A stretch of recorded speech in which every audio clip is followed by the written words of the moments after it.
5 housing market tips. Happy Tuesday, everybody. I get a lot of questions about what should we be doing in this market? What is going on now? It's very interesting to me. It's always funny because the market is this thing we never understand in the present, always have this back data, and we can look forward based on the back, but we're still here now, right? I was reading an economic report yesterday about that about a third of current inflation is really being caused by the war in Ukraine. Like, what does that look like? What does that mean, right? And so that tells me that it could be more of a short-term concept than a long-term concept. So what are we going to do with this? Now, inflation means all the prices rise. So what does this actually mean? So 5 tips to do today's housing market. Number 1, if you're looking to purchase, stay in contact with your lender weekly. We've got a lot of data we push out to our clients. If you don't read it, I can't really do much with it, right? Things are changing all the time. So make sure we're in contact and we know exactly what's going on. Number 2, watch the 10-year treasury. The 10-year treasury is exactly where rates move. When that puppy moves up, right? We got to 3.3 yesterday. It closed at 3.18 on Friday. That's about a quarter point movement in a day, right? In a day. So watch that 10-year treasury. That's going to tell you how actually rates are changing.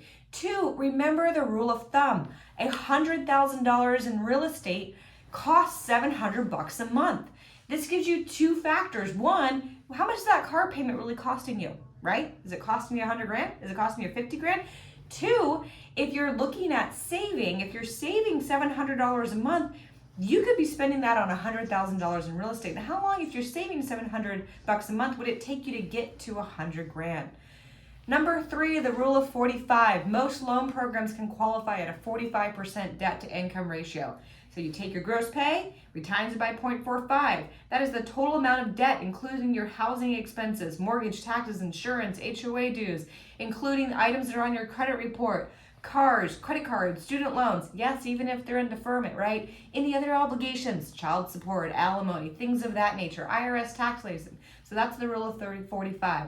And last but not least, remember, we can remodel the house, we can refinance the rate, but we cannot move the property. Supply in America has been too low for decades, right? If there's over 100 million people that are eligible to buy, but we've only built 5.8 million houses in the last 5 to 7 years, that's never gonna work out. Supply will remain an issue. So the reasons that we stay in the game is that we're looking for that long-term stability. So again, these are 5 tips to help you in the housing market. These are ways to navigate. The best way is to have a plan and stick to it. I am honored to help you with anything. My name is Austin at Homeowners Financial. Make it a great day. Rock and roll and high five.